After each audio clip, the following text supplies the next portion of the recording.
First of all, I had to thank you, Thank you. for coming Thank you. to Madrid, and it's an honor to have you here. I know that everybody in the silviculture issue know who you are and all your work about forest dynamics, forestal dynamics, and many other papers. Thank you very much. Thank you. He came from British Columbia, Yes. from Canada, just yesterday in the afternoon, so I think he has been very, very nice to agree to be here today. When you want. Okay, thank you. Buenos dias. Thank you. Thank you very much for having me, especially Sonia and Alfonso and Anna for having an exam that allowed me to come. I'm very excited about this trip. I won't embarrass myself by trying to speak in rudimentary Spanish. I travel a fair amount in South America, particularly Argentina, so I can order food, I can read the menu. But other than that, I don't do very well. So I appreciate you allowing me to speak in English. I will try to speak slowly. I grew up in the United States in Boston, and Boston is known to speak very fast. So even Canadians keep telling me to slow down. So feel free at any point. I would like to keep it fairly informal and to leave time for questions, but also ask questions during the talk. If there's something that questions you that you don't understand, or you want to tell me something about your force and how that fits in, that's absolutely fine. In putting together this talk, what I was thinking would be useful to talk about some issues that I've been thinking about a great deal for the last 2 or 3 years. It's been coming together about some of our old traditional silviculture and some of the new directions. This is very much in the context of Canada. So I will tell you a little bit about the Canadian context when we begin. And then after hearing some of my general ideas, which are new to Canada and may be very old to you, I sometimes think the type of silviculture you're doing is what we should be paying more attention to. And then I will tell you about a large study that we finished just 2 years ago, and a study we're just beginning now. So, again, thank you all for having me. So, traditional silviculture, especially when looking at countries like Canada, was very timber-based, and still is very timber-based. Historically, the silviculture in Canada came from the schools of thought in France and Germany, and focused either on even-aged, single-species stands, or the other end of the extreme, selection management. There wasn't very much attention to the middle about mixed species, multi-cohort stands growing together. Now, when I say the new silviculture, it's nothing new. I should say the new direction in silviculture in Canada focuses on a healthy forest and many non-timber aspects. That's not to say that, as we'll see with some numbers I show you, that timber isn't exceedingly important in Canada, but now our silviculture is looking in some other directions, but it includes economic considerations such as tourism and agroforestry. Yes, we're even starting to see some agroforestry in Canada. But Canada is very much of a resource-based economy. I can tell you because the Canadian dollar falls every day because of the price of oil going down. I used to be able to get many more euros than I can today. And the other thing to remember is Canada is a confederation. That means that there is no federal policy. Each province is responsible for the forests in that province. To many people in other countries, particularly when we go to things like climate change conferences, this is very difficult. when our Prime Minister keeps saying he can't speak for all of Canada because it's only the premiers that can speak.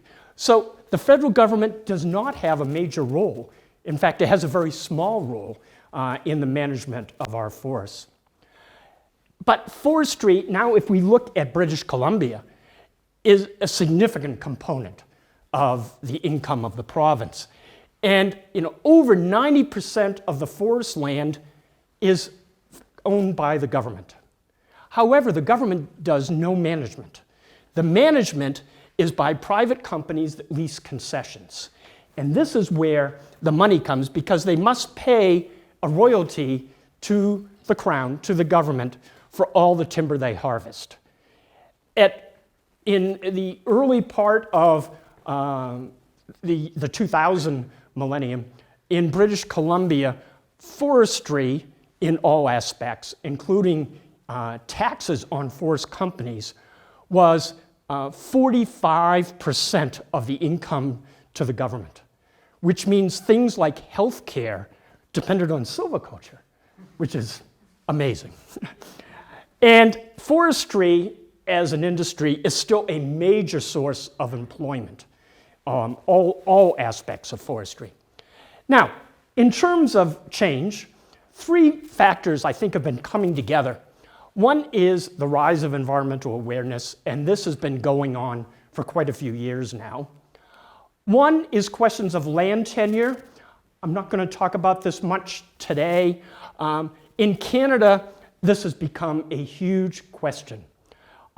Both the small tenure questions of how are we going to award these forest concessions, what are going to be the requirements, and the very large tenure issue of Aboriginal rights. The Supreme Court of Canada has recently ruled that 15 to 20% of the Crown Forest in British Columbia shall become the primary responsibility of an Aboriginal group. We are still up in the air. Right now, we are managing it sort of as we always have. Whether this will increase, but 100% of British Columbia is claimed by an Aboriginal group. We call them First Nations because they were there first. Actually, 110% because they have overlapping claims. And for instance, and no treaties. We're just signing treaties now. And the last agreement that directly affected me was part of the university land was given to a local band, including the golf course, which is managed much better now. They had actually been managing a golf course. So that's about all I'm going to tell you about land tenure. Whoop. Hello? Oh, there we are. And of course, one of the biggest ones that is affecting all of us is realization of climate change. The climate has been changing for thousands of years.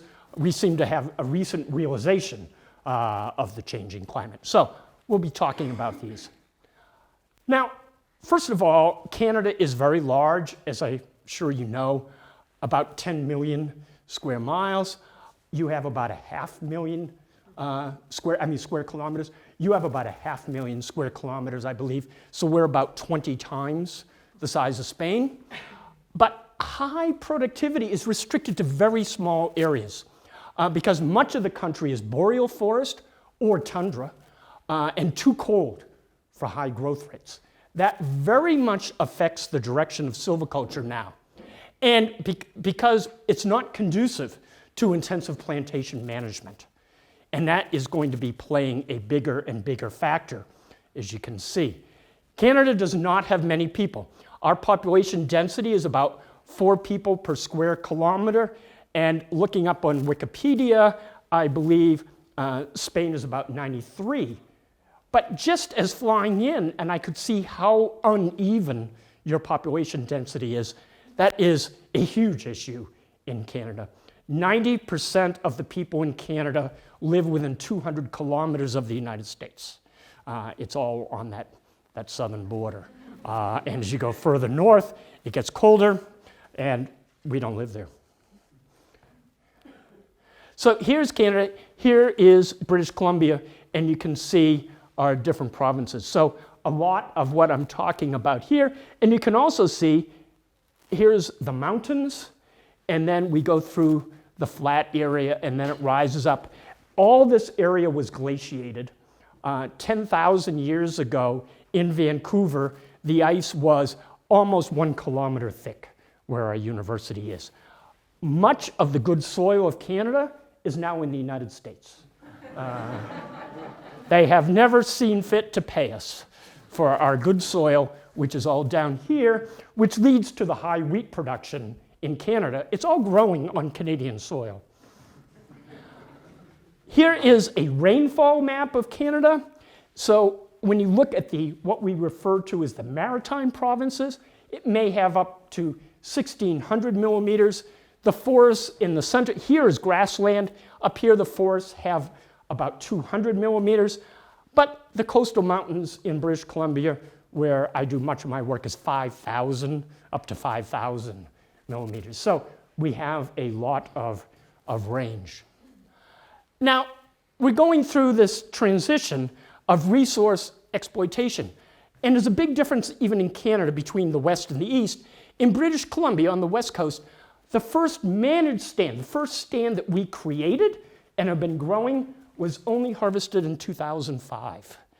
Until then, it was all free.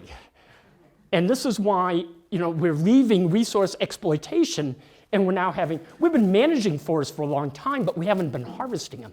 Now, most of the forests, not all, but most of the wood harvested in BC is from managed forests. In New Brunswick, they're on about their third rotation. So there's a big difference between the West and the East. Now, the current situation in British Columbia, and when I first presented these numbers at a forestry meeting last year, the foresters were up in arms saying I must be lying. The numbers are from the ministry in British Columbia. And here we can see tourism is about double forestry. The traditional thought in British Columbia was it would be the other way around, that forestry was double tourism. And then the foresters tried to tell me, but this is all in the city of Vancouver, the cruise boats coming in and so forth. But no, about half of it is in the forest land, which means that tourism and forestry is about the same. This dip here is because of a global recession, when demand for our timber went down. But you can see this is oil and gas, and of course in dollars, if we were to look at that now, it's down about there. So today I'm just going to focus on two of the three, as I said, rise of environmental awareness and realization of climate change. Now, because Canada is not conducive, I'm not going to be discussing intensive plantations. But the big effect that it is going to have on Canada and other countries in the temperate is intensive short rotation will take over a major, but not complete, role of traditional fiber sourcing.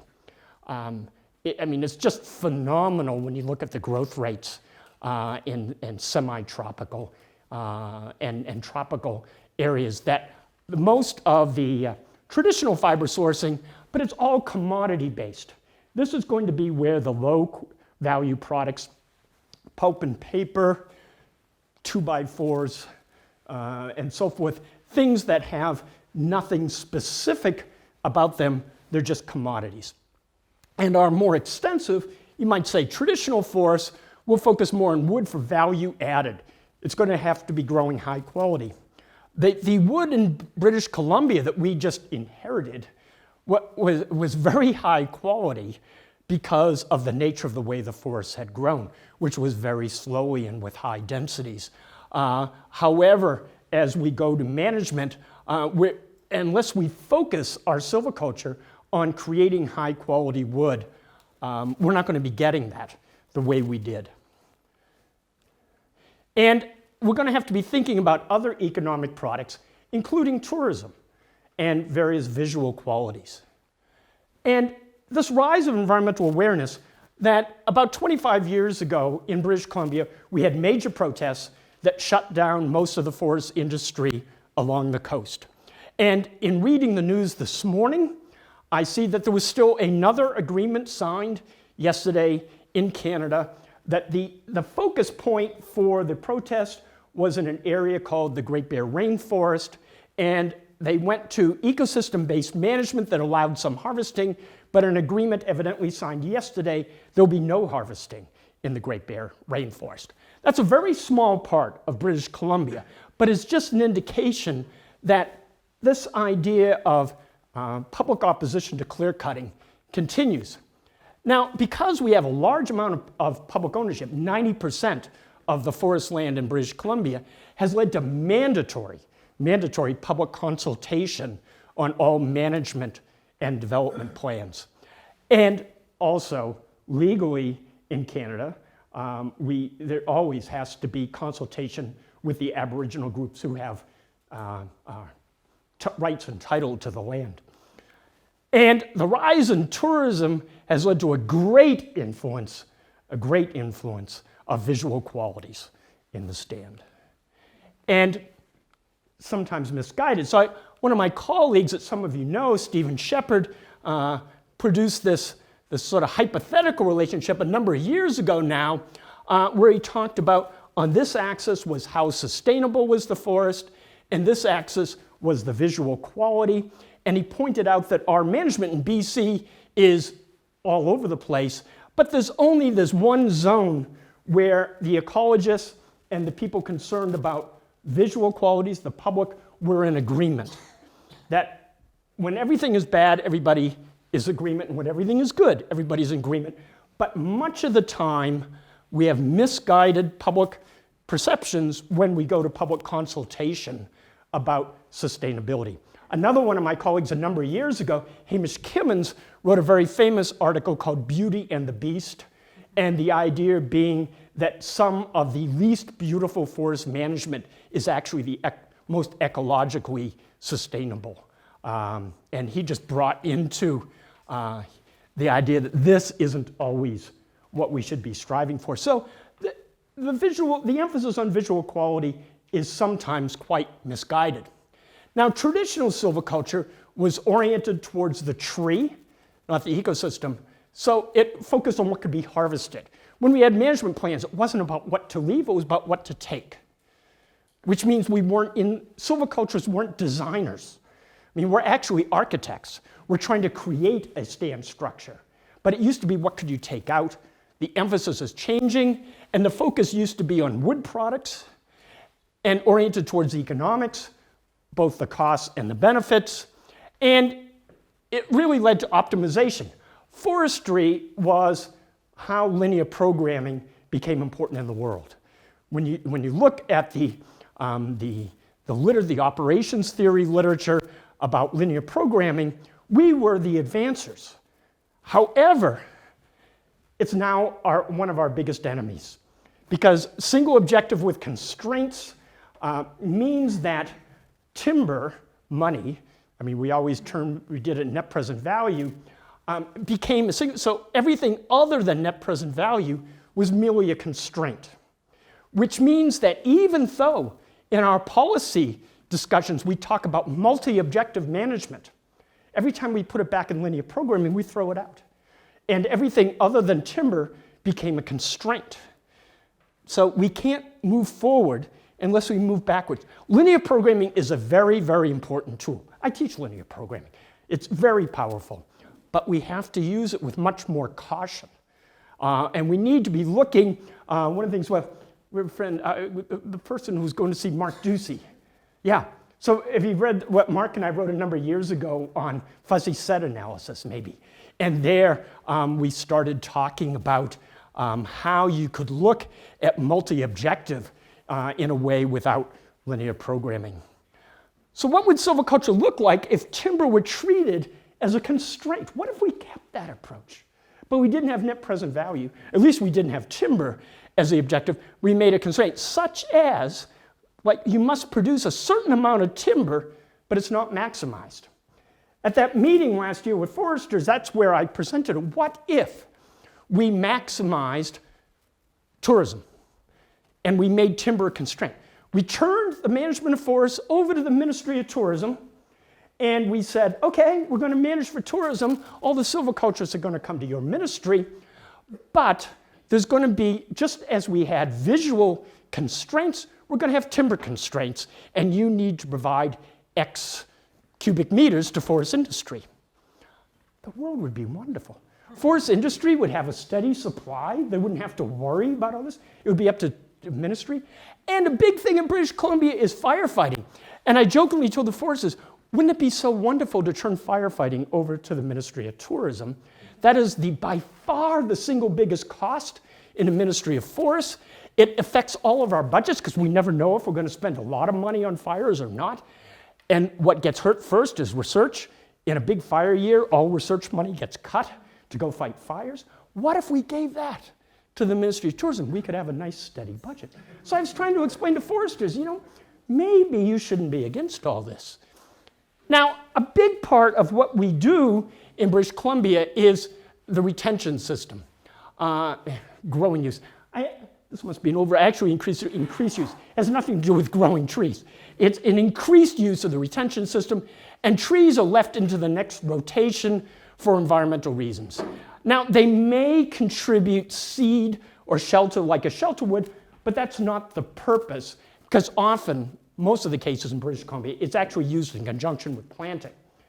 And it's for wildlife qualities, carbon legacy, and visual. So let me give some examples. Here are some different types of the retention system that's actively going on for the last 20 years now in British Columbia. Different type, we leave groups, we leave scattered trees, and so forth. And in western British Columbia, near the coast, all clear cutting tends to be this now. Northern and eastern lagging behind. So you see this in the areas on the west side of Vancouver. Now, retention system has been an attempt to get the advantages of clear cutting. Many of our species are quite shade intolerant, and we need large openings. But the idea to try and avoid fewer problems with the environmental awareness and the public. They were saying it was ugly, but they had it bang on about the carbon legacy. We now know how important it is to leave a carbon legacy between rotations. So the idea is, how could we do this if we were to look at the timber standpoint, so logging costs would not be greatly increased, but our land tenure system came back to haunt us because volume and value are left on site. So if a private company owns that concession, they see money as being left that could be going to the mill. So now that we've been doing it for enough years, we're into the renegotiation. Most of the tenures are called replaceable, which means they constantly keep flowing, so the price is now being adjusted. So the retention system, which 20 years ago people fought against, now is pretty well accepted. Now, if we move to the realization of climate change, a big aspect is fire protection. And I'll talk about that in a minute. And it's leading us to have reliance on non-traditional species and products, and assisted migration. I'm going to be talking about these, and a more sophisticated approach to mixed species stands. Okay, if we look at Canada, and we include all of Canada, when we go to climate change policy meetings, we focus on the anthropocentric, the human-caused emissions. But if we look at all the emissions, including the forest, which is the vast majority of Canada, we see that most years Canada is a sink for carbon, and it's only a small number of years that we're forest. But if this works, you can pick these out. These are years, this is for Canada, where more than 2 million hectares burned. So if we start incorporating the carbon emissions of forest fires, that is absolutely huge in Canada, but it gets left out of the policy discussions. So if we really care about carbon, we have to start taking this into account as well, which, well, let me focus back on it. This becomes a real problem because, we went through decades in Canada with fire suppression, and we were very proud to have one of the best forest fire suppression systems in the world. We actually made money selling it to other countries. It's a technical thing, we won't have time, but basically it has to do with satellites and radar and small planes that actually guide in dive bombers with fire retardant so that fires are stopped at a half hectare rather than millions of hectares. However, it's led to huge problems. A forest without forest fires is very rare and unusual in Canada and much of the temperate area. And reintroducing fire, and particularly with a climate that's getting warmer and drier, means we're having huge forest fires. Partially, a big part, because we allowed the fuel to build up. So in one way, we want to stop fires, but on the other hand, it can lead to huge problems. It's a very difficult silviculture question. Now, a recent study we did, we focused on climate change adaptation contributions of red alder on Vancouver Island, which is a large, very large island off the coast. And we put together a large team from 4 different universities and scientists from the British Columbia government. And the background of this is that using alder, which is Alnus rubra, I haven't seen, you have a lot of species from other places planted around here. I don't think you have this one too much. And we looked at it as a climate change adaptation tactic. Now, one thing is that British Columbia is on the northern end of its natural range, which means that in a warming scenario, we should be having much more alder. It's a fast-growing hardwood, so it'd be a short rotation. That if you were maximizing for timber, red alder would be maybe 35 years. Douglas fir is more like 80 years. So it's a short rotation, and it provides many other ecosystem services because it decays very quickly. So there's a lot more carbon cycling, and also it fixes nitrogen. So it's adding a lot of nitrogen to the ecosystem. So we just looked at red alder and said, could that be useful? So we did a case study of about 1 million hectare. And we considered alder characteristics across its range. We went all the way down to Oregon, and we had people involved from Oregon, and we looked at alder growing on. Because if you just took a climate change map and you say, what is Vancouver Island going to be in 100 years? It's going to look like Oregon, is what the computer models say. So we went to Oregon, and we studied this. We investigated the genetic response to climate change through common garden experiments, where we had different provenances.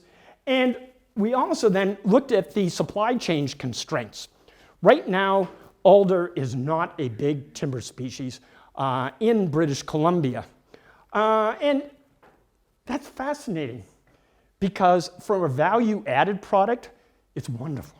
In terms of making cabinets and furniture, it's highly desired for a whole lot of characters. One is pretty just as it is, and the other thing for any wood technology people, it is one of the best species we have for using glue, and it's one of the best species we have for using stain so you can make it look like many other things. It's a wonderful species for value added. But the industry of alder has plummeted in the last 30 years. It was never big, and it actually went down. And we have in British Columbia, amongst foresters and policymakers, a real conifer bias that we kill alder. And foresters figure that you're doing your job well if you can kill the alder, which grows rapidly and can overtop and slow down the growth of Douglas fir. So we have a huge bias against non-conifer species, which is another reason why industry has never wanted to focus. So we have these large sawmills and pulp mills that are all based on a conifer. So we use this wide range of investigators. So this is what a stand of managed alder would look like. And this has quite high productivity. You can see it's been thinned in here. Now a straight high-grade alder log is actually worth more than the similar Douglas fir log. Grade for grade, alder is worth more, but it's really hard to get that high quality. Douglas fir all goes straight and tall, and you're going to get a high percentage of high-quality logs. Alder doesn't do that. You can see it. Well, that's actually one of our better alder stands. I could have taken a picture of a bad alder stand. That, there's very few. A low-quality alder log is worth almost nothing. And if you have an unmanaged stand, you get low quality. The clock is down. Okay, we're still doing okay. So to get this high quality, could we afford to do what we need to do in a market that doesn't fully exist? I mean, it exists. It exists quite a bit more over the border in the states of Oregon and Washington, but not so much in British Columbia. Most alder logs in British Columbia get exported to Washington. There's a story behind the scene. If any of you are available for a beer later, I can explain that Weyerhaeuser paid a large antitrust suit for eliminating British Columbia sawmills, but that's another story. So it's currently a very limited market. And to adopt alder, it would be a two-pronged effort. More diversified alder market and increased deployment. And this fits in with some of our findings, including the genetic part, that even though alder has a tremendous plasticity across its range, it has a very narrow plasticity in any population. So in other words, to get fast-growing alder species in Vancouver Island, you'd have to bring them from Oregon up. You can't expect the population. Through selection and typical breeding programs, it wouldn't work. So the idea of having to establish a new breeding program for species that doesn't make much money does not get a whole lot of policy support there. And again, we can talk about what drove some of the tree breeding programs in the United States, which has very large ones. So it was going to necessitate change in provincial policy. This is nothing that industry would do on their own. But we have this unique opportunity in British Columbia that all the forest land belongs to the government. So by changing policy, the companies would have to follow. They have no choice. So we looked at some scenarios. So we looked at the long-range, long-term sustained yield. Currently, the capabilities in our case study area of 1 million hectare was about 101,000 cubic meters per year. If we looked at climatic change with no adaptation, it goes down. So even though we're in the northern end of the range, our species our local populations would not react well. They'd react badly, and the growth would go down. Climatic change with adaptation, we bring up the Oregon species, and we have a genetic improvement program. It would go from 101 to 119. And then if we also look, what parts of Vancouver Island would actually become more conducive to growing alder than Douglas fir because of change in sort of environmental envelopes? So with increased deployment, putting alder in more areas after we harvest Douglas fir, allowing the alder to grow, except we need the genetically modified coming from further south, it would go up to 194,000. If we decided we wanted to grow alder, it would be almost doubling in what would happen. So the idea of a viable industry, we're only looking at 1 million hectare. The viable industry, the potential was actually there. But this gets into the whole question of assisted migration, which is quite controversial in Canada, very controversial. Because we have all public land, the idea of assisted migration is completely provincial policy. The province decides what you can plant, what you can grow, where. And to move anything, any seed outside of its range requires a change in provincial policy. So that's why it's very much being debated. What should you move? How should you move it? I think I have another slide talking about it. So how to implement existing, we know how to plant, but what and where? I go to silviculture meetings and we debate this hypothetically all the time. What should go where? Thinking from a biological standpoint of just increasing yield. But again, it's all timber oriented. We need to expand that into non-timber as well, but what and where? So we need a change in how we look at species range, but what has been left out of the equation is actually getting down to look at the competitive ability. So we have mixed species stands, basically all of Canada's mixed species stands, and we haven't looked at species interactions. So previous work has really only considered single species, or it's looked at whole communities. This idea, you move this community over here, and you have this idea of wandering communities. But we know from looking, after the warming, after the last ice age, and so forth, that species move as individual species. The communities we see in Canada now, we call them natural, but it's natural because of the rates of migration that have been occurring for the last 10,000 years. That when you look at communities, it's almost like ships passing in the night, you might say, but then we get on the public side. People are used to the communities they see. Now, if you try to tell them what vegetative community lived here 1,000 years ago, they have no way of dealing with that. And they just think now, if you're creating these novel communities, you're doing something very unnatural. So then we get back into that argument about what is sustainable, what is ecological. So new vegetative communities, we know that new communities will form, but species move individually because competitive ability varies individually. So a change in species by species interactions need to be studied. So that's where we're going now. Maybe. So we're just starting the study in Patagonia, Argentina, with one of my PhD students, Juliana. Also working with Mariano Amoroso, that I've heard a few of you know.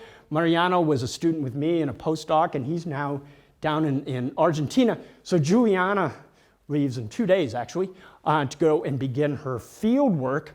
And she's going to be looking at the 4 primary species in that area. 3 are Northophagus, Nere, Lenga, Koiwe, and the one evergreen, Cypress. And this is a picture of the national park where she'll be working, but the lights are not real good. You can actually see the color changes of some of the gradients of communities. The Lenga, I think we need to leave the lights for the camera. The Lenga, oh, there we are. This is the beginning of fall, so that reddish color you see there is because Lenga changes color sooner and it's higher elevation. And you go down in some of these ravines, that's primarily Koiwe down in here. Here's a Cypress, and mixtures in here. Okay, we might need to turn that back on for the camera. So we have a very, very simple model, and that is change in diameter of an individual tree is a function of the diameter of that tree plus competition, both intra and inter-specific competition. And then we're going to look at aspect, slope, and elevation. Elevation is being a proxy for temperature and precipitation and soil characteristics. With the idea that we're actually going to be using genetic algorithms and artificial intelligence to get our computer to bring in this vast amount of data and start telling us how will species grow with this mixture when we have this change.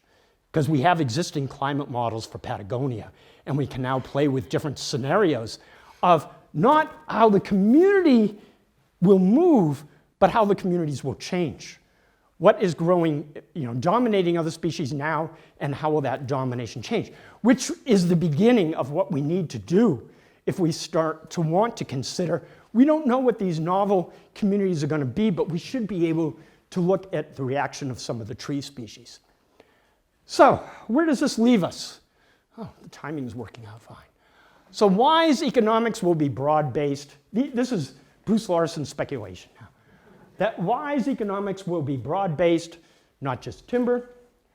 Visuals will play an increasingly large role because a lot of the economics in Canada is tourism. And not only do we have Canadians who know what they like to look at, but we have all these other nationalities and cultures coming to Canada, and they have ideas of what is pretty and what is not pretty. So visuals in Canada are going to be playing a larger and larger role. They already are. We should take advantage of perceived problems to make our management more efficient and effective. So if we look at that Vancouver Island study and we think, why don't we take advantage of the idea that we're going to have problems because of a changing climate on Vancouver Island to make our management more efficient and effective? These ideas have been well adopted in agriculture. And people have been looking at agriculture in different parts of the world and saying, don't just talk about what's going to go badly. Talk about how you can change what you do to increase your efficiencies. Take advantage of a bad problem and on that. And I think we have a lot to learn from the agriculture people of use this as silviculturists to get the leverage to do some of the things we maybe wanted to do anyway. Get rid of the conifer bias. Not that I don't like conifer trees. Now, what about tools and practices? And this is the point of what I'm saying. We have the tools. Planting. Now, so when we talk about assisted migration, we know how to plant. We know how to do genetic improvement. We know how to move things in various places. It's just applying it in a somewhat different context. Even age management. We know a lot about even age management, but we can use retention. We can use more mixed species stands. We know a lot about even age management. We don't have to change. Increase fire protection with use of thinning and prescribed burning. We don't have to just let the forest burn up in Canada, which is the way they do now. That with thinning and prescribed burning, particularly in places with high enough growth rates that we can get some return and the accessible, that we can change our fire protection. In other words, instead of having big forest fires.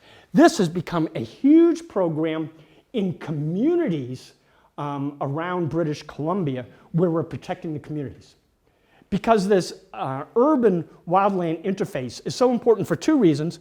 Many, many fires start by people, and the other is when the fires come and they burn up communities, which happens in British Columbia. That wildland-urban interface, and we know that thinning and prescribed burning, well, we could start applying that in broader areas.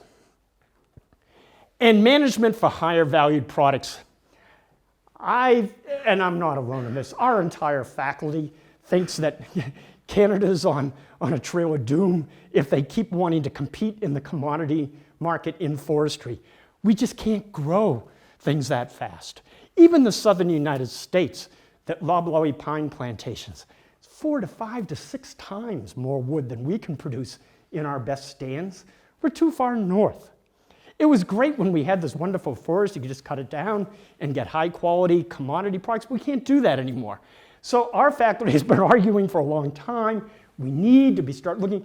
There will always be commodity products. When you harvest a tree, there's always low quality wood. There's always pulp.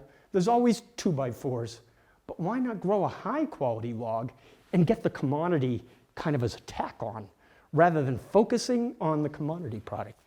So we see these as the different directions. This is our research forest, which is 70 kilometers from our campus. Here it's mixed species, snow.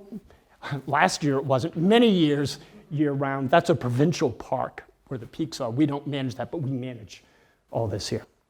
So thank you, and I think we've ended with plenty of time for questions, and I would welcome hearing about some of your experiences and how that fits in with these questions. Thank you very much.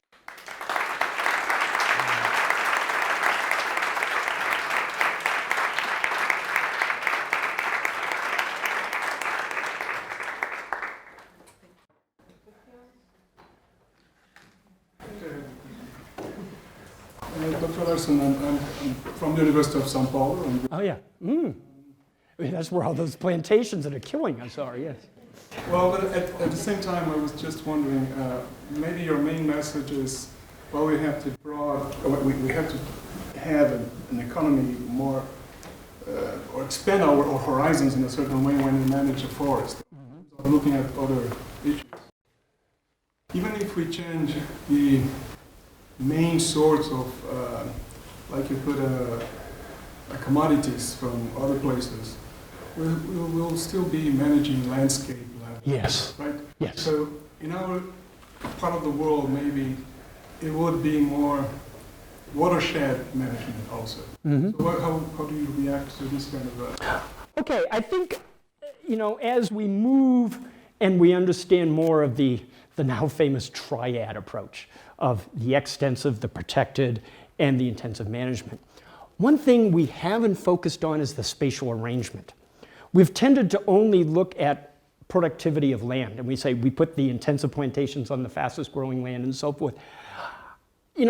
Especially in your country, the companies put, I think, far more concern into accessibility and location. So we have two competing things going. We have the biological side and we have the logistic and operations side. That's all that's been driven our spatial distribution. So now, as we look at the watershed level and the landscape level, I think we have to spend far more time thinking about the spatial.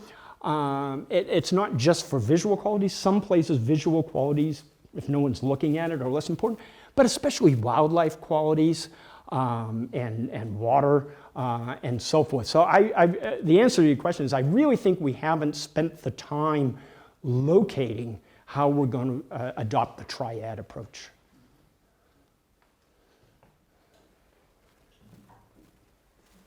Yes?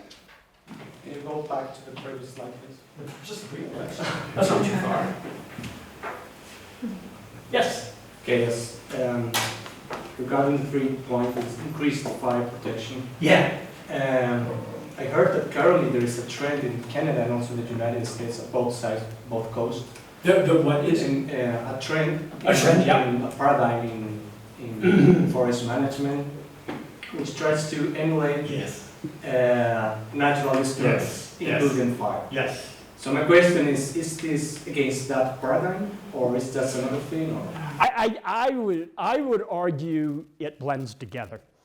I have a bit of a bad reputation in Canada for arguing against trying to emulate natural disasters. One is, I think in Canada we have a very, very artificial view of what is historic. We can't agree. I was at a PhD comprehensive exam just last week where that was the source of argument. What is the historic range? The second of all is all of North America, particularly Canada and the US, gets large natural disturbances. And as society grows, and the United States sees this a lot more because they have more people, is we don't always like these natural disasters. And we need to find a way to meet the ecological demands rather than just throwing up our hands. To me, emulating natural disturbance is a cop-out. We're saying we don't know what to do, so we're going to look to see what happened before us. No one ever asked the trees if that's what they wanted. I'm being a little facetious there. So anyway, I think we learn from natural disturbances. I think we have to study the disturbances. We have to study the frequency, the intensity, and the type. We learn from them, and we figure out not only what's important to people, but what's important biologically, and we apply it. I think learning and application is different from emulating, and that's where, on practicality, I think my colleagues and I are very together. If you look at any particular situation, we would probably come to the same solution, but we're coming from different sides. I say learn, they say emulate. So, yes. I'm not sure, I recently gave a talk that was titled, what was it? Was it a disaster? Let me see which way to go. Was it a catastrophe or merely a disaster?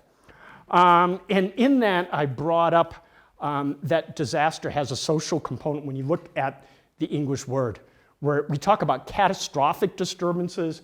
Ecologically, that makes sense. Disaster does. And I use the example from northeastern United States. The Great Colonial Hurricane, which very few people in the United States have ever heard about, struck northeastern United States in I believe it was 38. We know from records, there were plenty of people there, and records, that the storm surge, the maximum winds, the amount of trees blew down was double Hurricane Sandy, which hit the same place. The number of people, as far as we can tell from records, and we only have colonial records, we don't have Native American records, the number of people that died in the Great Colonial Hurricane was less than 10. The number of homes destroyed was basically none. No one cared. There weren't that many people there. Sandy, billions of dollars of damage. I mean, it flooded the metro system in New York City, but actually it wasn't that big a storm ecologically. So I think we have to, when we're looking at natural disturbances, we have to look from the ecological eye and we have to look from the social eye. We need to try and get the ecological benefits without the sociological harm.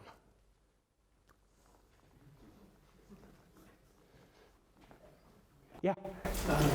I'd like to look at the ownership. I'm a student from Czech Republic.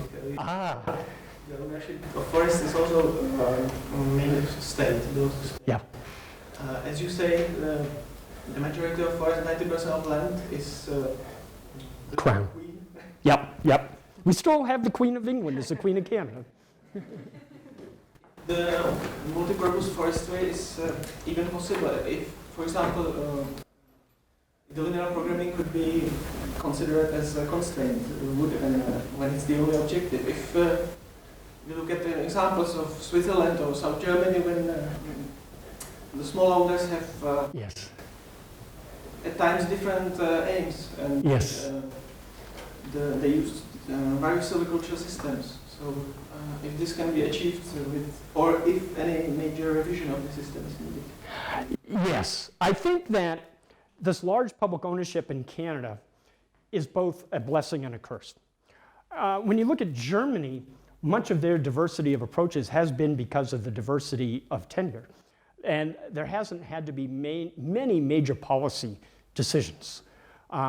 There's some regulations about what you can do and what you can't do, but for the most part, the quick example was when in Germany, when the land reverted back from the Catholic Church, and they divvied up the land in long strips so that to make it privatized, they didn't know what the productivity was. So you own a strip maybe 4 meters wide up a whole mountain, so that everybody would get the same productivity. So for hundreds of years, Germany has just had the benefit of, we don't know what the right policy decision is, so we just, if we have a whole lot of people all applying their ideas, it'll work out. In Canada, we have all this land, so it's one policy. We focus on the province. So the provincial government has to decide what the policy is going to be.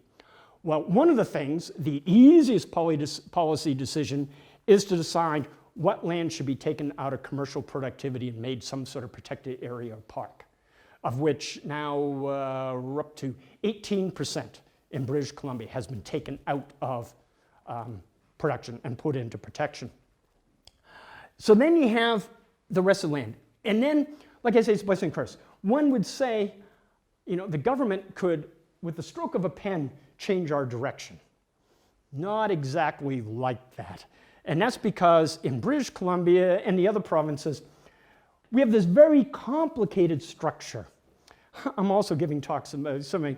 British Columbia, the place where nobody is in charge, that if you look at a given hectare, and you as a member of the public, you don't like that, and you say, that's my land. I don't like what's happening there. Who is responsible? Well, if you go to the forester for the company, it's going to say, hey, it's not my land. If you go to the district manager says, I'm just overseeing the plans, I can't really do that. If you go all the way up to the chief forester of British Columbia, and all she's going to say is, no, that happens down below me. This happens. I go and I ask, I go to a particular hectare, no one is responsible. I often talk about it's like having a very large ship. Now we always know, well, we can say large ships are hard to turn because they're so far to do it. But what if the captain is below decks and he's kind of yelling up, I think we should go 20 degrees to the right. The idea, even though it takes a long time to turn, it takes a long time for the person on the wheel to even understand. Then you have the big one, change in government. That in British Columbia, we have basically 4 major political parties, and in the last 20 years, 3 of the 4 have been in power. And because of the parliamentary system, the prime minister and the legislature are the same. Which means that one party put in lots and lots of restrictions. We had the Forest Practices Code. When I first arrived in Canada, the code as a silviculture professor was overwhelming. It was this massive thing, and you could find any place in the map, and it said, if you cut this, you shall plant 742 Douglas fir, 312 cedar, and so forth. So silviculture exams were easy. here's the situation. What page do you turn on? Now, the year after I arrived, we went to FERPA. I won't explain about FERPA, but it's called results-based. So you as the private company, you say, this is what I want the forest to look like 50 years from now, so this is what I'm going to do. Trust me. So we went from one extreme to the other. Overnight. Just stroke of a pen. Next government comes and they said, well, maybe we should be somewhere in the middle. Change stroke of pen. Well, forest management and silviculture doesn't react very well to changing your management plan every eight or 9 years. So again, it's like the big ship. Nothing happens. So until we get a system where somebody's directly in charge. So back to the answer, it's both a blessing and a curse. It's a blessing because all it takes is a stroke of a pen. It's a curse because I can't get anyone to make that stroke of the pen.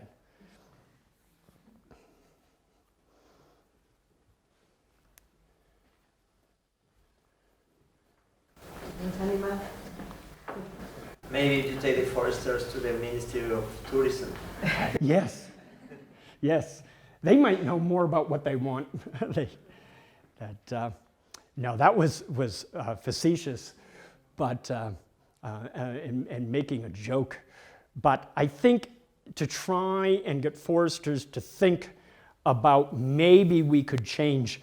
A number of years ago, I was part of a consulting team that advised a large private landowner in the state of Washington who, because of the policies of that company, well, everyone kid in the area, they were the Darth Vader of forestry.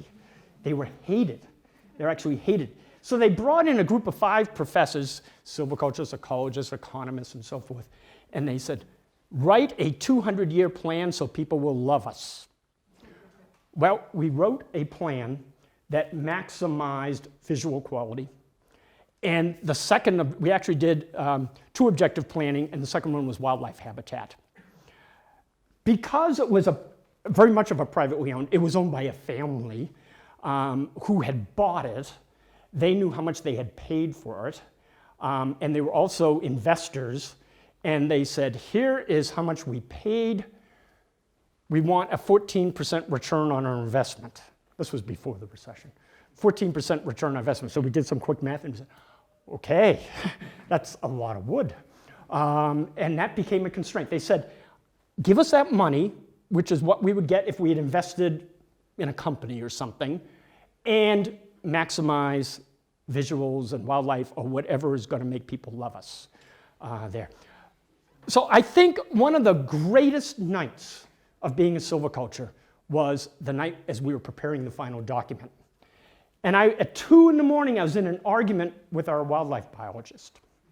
And he was saying, I think we should reduce the riparian zone buffers for wetland wildlife because they're big enough and I don't trust your calculations, you need more wood. And I said, no, trust my calculations. We're going to meet that constraint. We have plenty of wood. We could actually make your wildlife boundaries bigger. So at 2 in the morning, I'm having an argument. I want more wildlife and he wants more timber. And that was when we realized maybe that's how the discussion should always be. Where when we have multi-purpose groups, we tend to just look at what we want rather than working in a team in a non-single thing. We actually start trusting our calculations better than other people and trying to give them more. And we met that. This person was, with ease, we were able to give him the timber he needed to get his return. He had always been trying to optimize before, and all it made him was hated. If you don't mind, I would have a second question there. Yeah. Well, another thing that you mentioned was maybe an emphasis on one single species. Due to climate change, maybe that would be a better way of using our land resources there because of the qualities of Alder and so forth. Mm-hmm. You didn't mention at any time what is the name of mountain pine beech? Oh yes. Or whatever. Yes. And the Alder is not a conifer. So what would that be also an excuse or also maybe an argument in favor of Alder or yes, or any species but pine. What he's referring to is mountain pine beetle, which is endemic in British Columbia, and it erupts occasionally. And the last eruption, we think from all the records we can get, biological, pollen and so forth, is probably the greatest eruption in history, which eliminated about 80% of the pine in British Columbia, which in eastern British Columbia was the major economic structure. It's led to huge policy and management issues because we have an annual cut for the province, and because we did all the salvage logging, it went up 35%, and we built all kinds of new mills, get in big trouble with the United States about exporting, dumping as they called it. And now, for the next 35 years, we're going down. Mills are closing, people are unemployed. It's a huge problem. The companies plant pine, as much pine as they can, for a couple of reasons. One is a policy issue unique to British Columbia, that because it's public land, if you harvest, you have to regenerate it. And regeneration includes an administrative term of free to grow. Don't confuse that with a biological term, free to grow. Administrative free to grow just has definition. It's supposed to be related to the biology, but it's only looked at administratively. And until your stand is declared free to grow by the district manager, you have to keep the resources it takes to prepare the site and plant thousands of dollars, many thousands of dollars, as a liability on your books. On our research forest, we have to keep it in a bank account. Companies just keep it as a liability, which of course lowers their stock price. So companies want to get to free to grow as fast as you can. If you grow pure lodgepole pine, in most places you can get there in 12 years. If you grow a mixed species stand, a little more expensive, it takes 18 years. That's 6 years of interest of carrying that liability actually lowers your stock price. So they do not want to hear anything related to that. There are parts of British Columbia that it would be really hard not to grow pure pine, the poorest sites, the sandiest sites, and so forth. The majority of area that was devastated by the mountain pine beetle starts coming back in mixed species, but they have lower economic value. The companies always keep, when I bring up the things you're saying, what about mixed species and so forth? They bring up their current mills. Their mills are optimized for pine commodity production, some of the fastest in the world. They do, well, it's all in board feet. They do 1.3 what would that be, billion board feet a year. So there is a town in British Columbia called Quesnel. I gave a talk not too long ago in the state of Arizona in the United States, and I pointed out that one town meets all the construction wood requirements of the state of Arizona. That town has closed 3 out of the 6 mills because of pine beetle. And everybody says, we gotta grow pine. But I keep saying, how long does a mill last? Say we give that mill 40 or 50 years. Well, if we started growing a different forest now, 50 years from now, you're not gonna be using that mill anyway. So I don't see why it's that big a problem. If you have a 50-year planning horizon, you have plenty of time to make a new mill because you're not going to be using that one anyway. But that's what keeps defeating us. So we can make the argument ecologically, we can make the argument from an economic standpoint, we can make the argument from an operations standpoint. If the government makes the decisions, they're staying with status quo. No one wants to make the wrong decision. You would not get reelected if you said you're going to pass a policy that's going to result in all the mills in your town being closed. Even though you try to explain 50 years from now, you don't have to worry about that. So, pine beetle, we're doing it again. We're setting ourselves up. Here you do, don't buy stock in companies that have pine production if you plan to hold that stock for 80 to 85 years. It will be back. Yeah? You have been talking about retention systems, and I would like to know how do you apply them in Canada? Okay, which systems? Retention systems. Retention system. Yeah, retention It follows in two directions. We call it single tree and group, or dispersed. The single tree is dispersed. We leave individual trees. It looks like what traditionally we've done in silviculture called seed tree, but we're not trying to get seed. And then the other is you leave groups.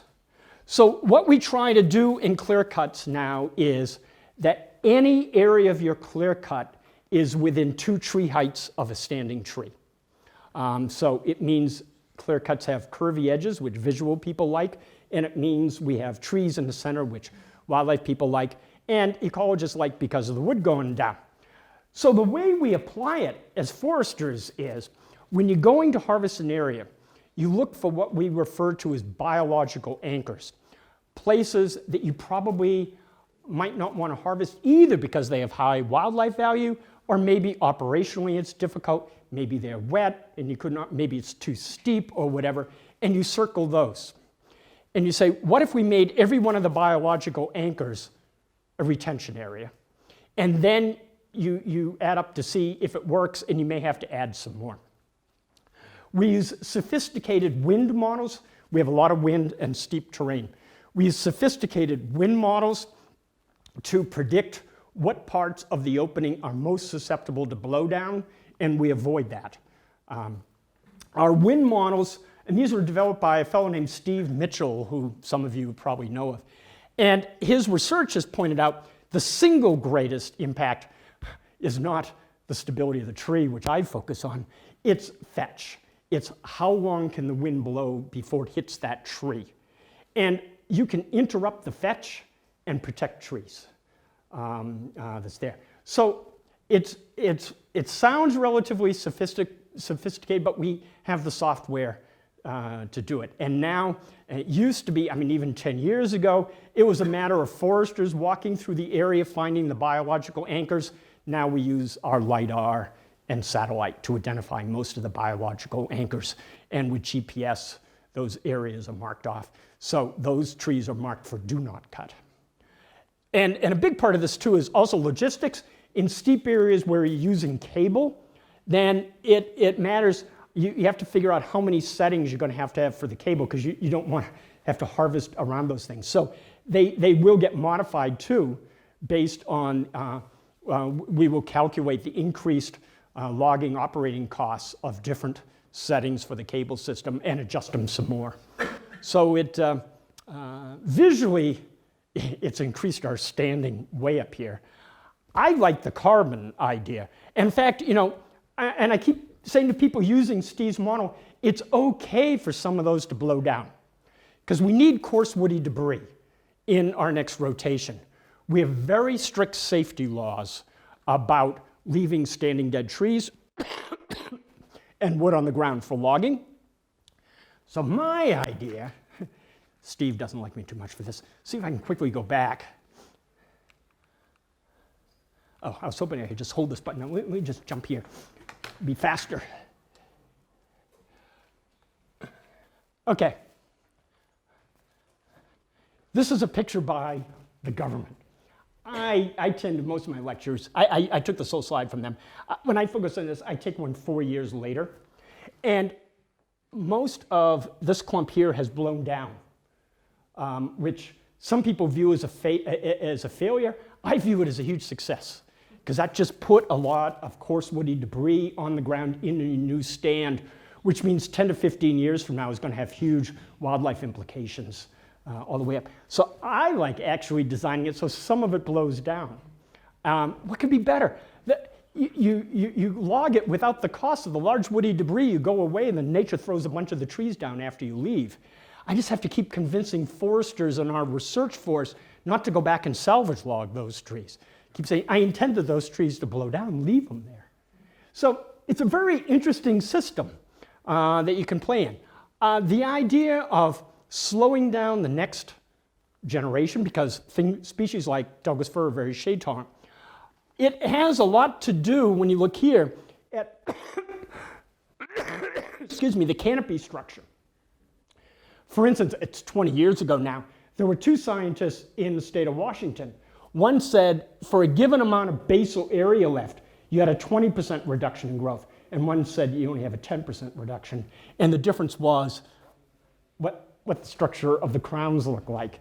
Do you have fast-growing, vigorous trees blocking a lot of light, or do you have old, decrepit trees that aren't capturing a lot of light?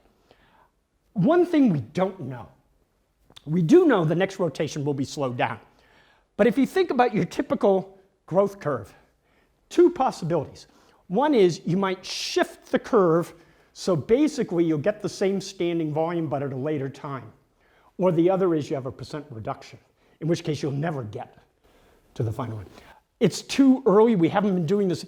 At this point, you can't determine is it a shift to a left or a shift down because the numbers look the same.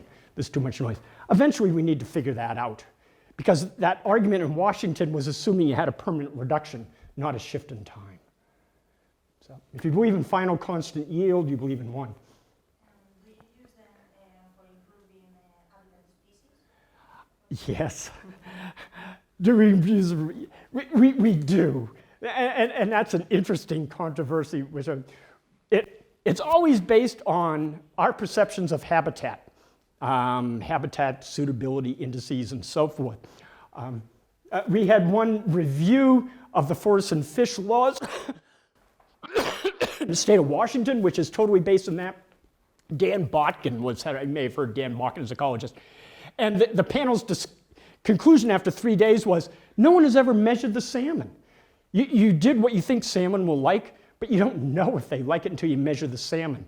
So we do all this for using habitat suitability indices, but we've never counted the animals. So again, the jury is out. This idea of doing what we think is best, maybe.